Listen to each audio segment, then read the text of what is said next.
Spoštovani, že ob obravnavi zakona o spremembah in dopolnitvah zakona o dedovanju na matičnem odboru, ki ga je v vladno proceduro vložila vlada oziroma Ministrstvo za pravosodje, se je izkazalo, da bi zakon morali pravzaprav obravnavati skupaj z Ministrstvom za delo, družino in socialne zadeve. Namreč, najbolj problematičen del omenjenega zakona govori o omejevanju dedovanja premoženja osebe, ki je prejemala pomoč v skladu s predpisi o socialnem varstvu in s tem zadaja nov udarec vsem, ki se znajdejo v stiski. Največkrat, žal, ne po lastni krivdi. Tako smo bili priča neki zviti potezi odgovornih in pilatovsko prelaganje odgovornosti iz enega na drugo ministrstvo, državljanke in državljani, ki so se znajdli v revščini, pa bodo potegnili najkrajše. Še več, določila, ki govorijo o omejitvi dedovanja do višine vrednosti prejete socialne pomoči oziroma socialno-varstvenih prejemkov, je nov udarec ustavnemu zapisu, da je Slovenija socialna država.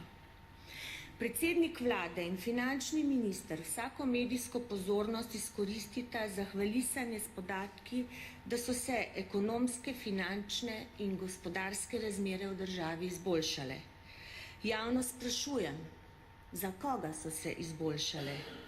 Videti je, da je življenje prav lepo za vse tiste, ki so povzročili krajo našega skupnega premoženja in ugonobili podjetja ter banke. Za sanacijo slednjih je vsak državljan moral nameniti kar 2500 evrov, nihče za to početje pa še ni bil obsojen. Se mar življenje izboljšuje za vseh 300 000 ljudi, ki živijo pod pragom revščine, vas sprašujem? Se življenje izboljšuje za vse tiste, ki so se zaradi gospodarske in bančne kriminalitete ostali brez služb in so danes primorani živeti od socialne pomoči? Morda za starejše, ki potrebujejo varstveni dodatek.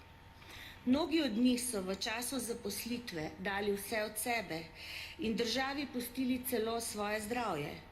Mnogi od njih pa žal danes ne zmorejo nuditi svojim odraščajočim otrokom normalnega otroštva. Še tisto, kar so si ti ljudje uspeli ustvariti z odrekanjem in trdim delom, ki so morda tudi s pomočjo dedovanja prišli do strehe nad glave, bo država vzela njihovim potomcem oziroma dedičem. 6. in 7. člen tega zakona o spremembah in dopolnitvah zakona o dedovanju sta nekaj, kar ne sledi načelu socialne države. 6. in 7. člen sta nekaj, kar jemlje dostojanstvo našim državljanom, ki so se znašli v stiski. 6. in 7. člen sta nekaj, kar ljudi obravnava žal kot številke in pretvarja v denar. Zato sta 6. in 7. člen obravnavanega zakona za Slovensko demokratsko stranko nesprejemljiva in jima ostro nasprotujemo.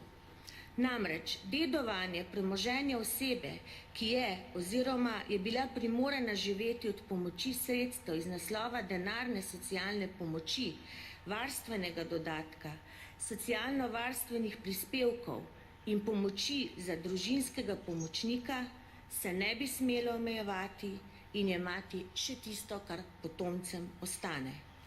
Če pristanemo na takšne rešitve, potem več ne moremo govoriti o socialnih transferih, ampak o pomoči ogroženim v obliki kreditov.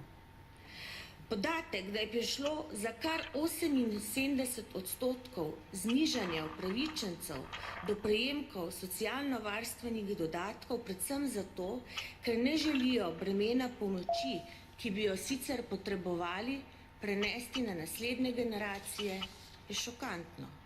Raje živijo v človeku nedostojnih razmerah in revščini, kot da bi bremena prenašali na svoje dediče.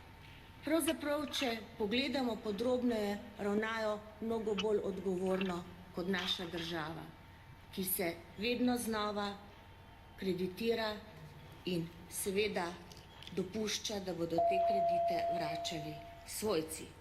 Skratka, pisati in govoriti pamflete, kot so socialna pravičnost in varnost ter skrb za socialno šibke, skrati pa sprejemati zakonodajo, ki pomeni jemanje dostojanstva in dodatno degradacijo, je za nas nesprejemljivo.